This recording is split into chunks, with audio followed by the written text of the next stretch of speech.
So, good morning to all of you. I hope you all are staying safe at home and concentrating on your studies and trying to complete all your assignments on time. With this hope, I'm hoping that you all are doing that. I have brought a beautiful quotation for all of you, which will motivate you people to study during lockdown. I'm hoping again the same thing. So let me read it out once. Study while others are sleeping. Work while others are loafing. Prepare while others are playing. And dream while others are wishing. So I think you can follow this so that you can study in a proper way. Go through all these lines. It will be available in the presentation, in the video, and I think it will motivate you all. So let's start with today's class. So last class I had told you about all the internal hardware of the CPU by opening it. That cabinet I had opened and shown all the internal parts of the computer. Same thing, since many of the students are not having books, so I have to give the presentation also once so that they can note down the notes wherever required.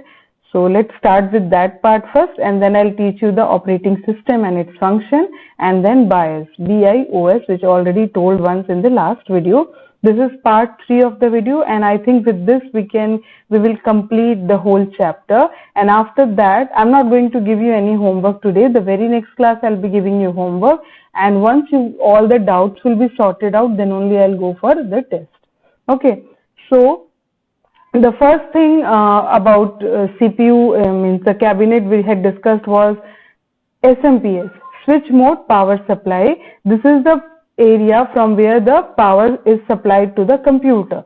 Okay, so here the power supply unit converts the external power received from the external socket. If you remember the external socket, let me show you this was the picture of SMPS which I had removed and shown. This is the power supply or external socket to the kind of power needed by all the components. The power is transmitted to the motherboard and the other components through cables. Okay, these are the cables which all are attached to different components of the computer. The power supply unit has fans to keep it cool. I'm not going in detail because I already discussed it. Next one is random access memory. I had told more memory, RAM memory you have, more number of applications you can run at the same time, because this is the memory where all the running applications will go on temporary basis. This is also known as volatile memory because all the data which you're working currently and you haven't saved, it is on temporary basis saved to RAM, and if in between the power switch is off, power cut is there, your power failure is there, the data which you had on RAM will be deleted. That's why it is also known as volatile kind of memory. High capacity of RAM facilitates more temporary processing of data storage and therefore enables better performance. This was the look of RAM card as I had told. So few things which you need to remember about it. It is temporary kind of memory. All the running applications will go to this kind of memory, and this is volatile too. Volatility means, I have already explained, in case power switch is off, all the data stored on RAM will be deleted or erased.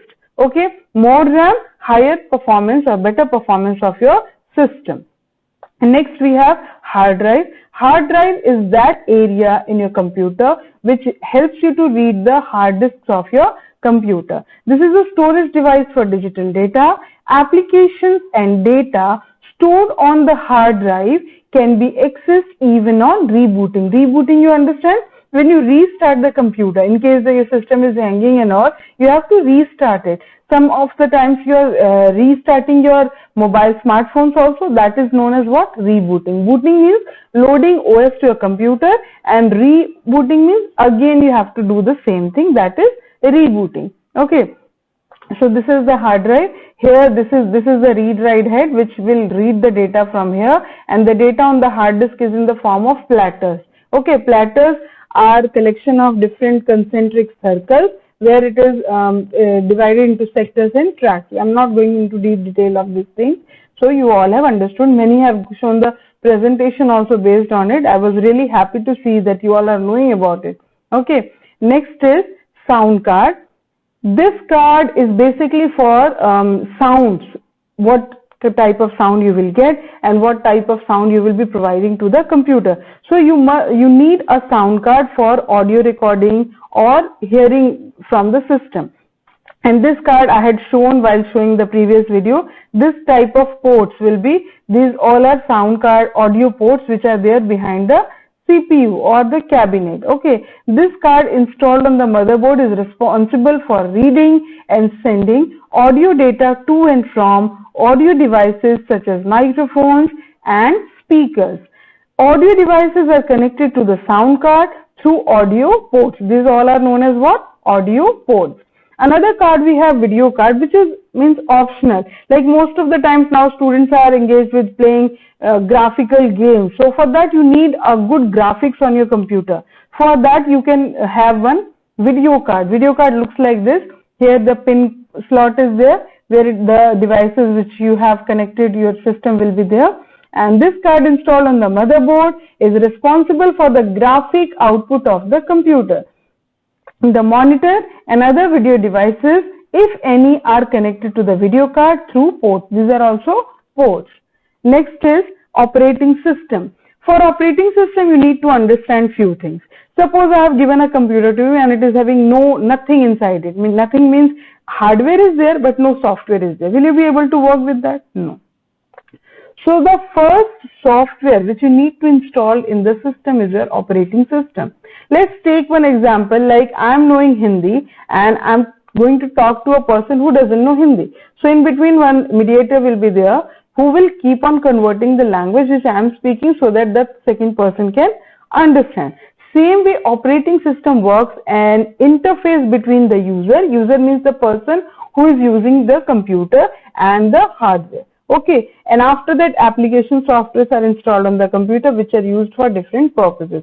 I am showing you one of the pictures. See, here hardware you have. So the first software which you will install on the system is hardware, means operating system. After installing this operating system, you can use your computer for basic things like for playing games or those different means the default things which are there with the operating system you can work with.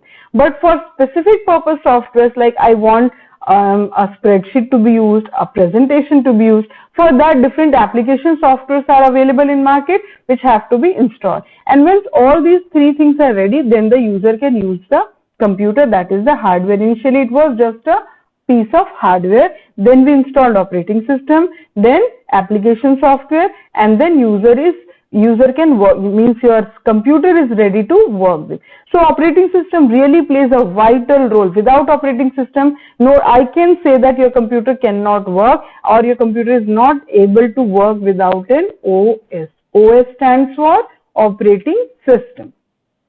Next is functions of an operating system. See, these points now you learn because the standard and same thing is going to be repeated. What are the functions of an operating system? Managing processes, managing resources, managing memory allocation, providing user interface, providing application interface. Okay, managing processes first I'll explain and that the same sequence I'll follow. So first let's start with managing processes. See, nowadays you are working with many applications at the same time on your computer. Okay, and we know that for everything what we need, processor to process the data. Suppose you are running two applications together and both the applications require CPU's time. So it is the responsibility of operating system to allocate CPU equally to both the running processes. Who is doing that? Your operating system. Another thing, managing resources. Resources first you need to understand. Resources means all the attachments to your computer, whether it is keyboard, mouse, all those things, printer, scanner, all these are known as resources. Suppose one of the applications, you are running spreadsheet and a presentation software together. And presentation also needs something to be typed and your, this spreadsheet also needs something to be typed. So your operating system allocates the resource, like for typing what do we need? Keyboard. Keyboard will be allotted once for the presentation and once for the your PowerPoint presentation and once for the spreadsheet. So this is also the job of your operating system. Okay. Next is managing memory allocation. See, once your data is completed, means once you have completed the data, or now you want to store it somewhere, then you need memory to store it. So that time allocation of memory is also performed by your operating system. Next is providing user interface. You all know that because of operating system, we smoothly operate our computer system. Last one is providing application interface. It translates each software application code for the computer to take the action as intended by the user. See, you work with application software also, so your software application doesn't understand your language. So the way you want to operate with that also is helped by your operating system.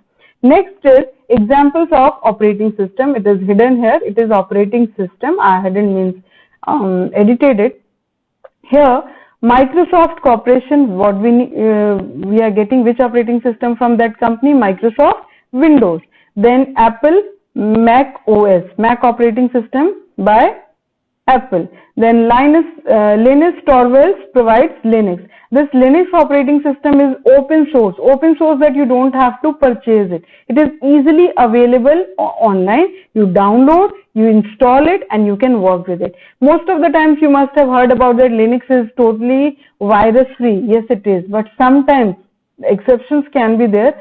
Sometimes it is also affected by viruses. Then we have operating systems for mobile phones also. Like we are using Android, which is provided by Google LLC, and we have iOS by Apple for mobile phones. So we have different types of operating system depending on the device you are using. This also you must know. So I had told this company, Microsoft Corporation for mobile phones here, Android Google LLC, and iOS by Apple Incorporations.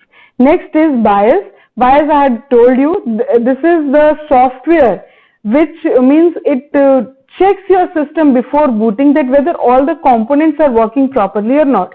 In our lab, most of the times you must have seen that VGA cable is not connected and one beep sound will come. Who is doing that?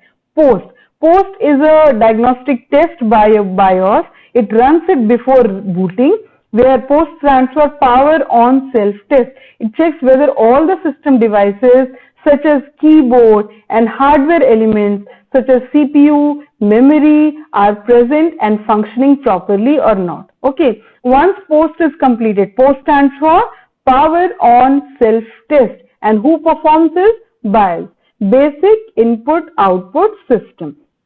So once the POST is completed, BIOS looks for the operating system to load. So in the beginning, POST is performed and then booting will take place.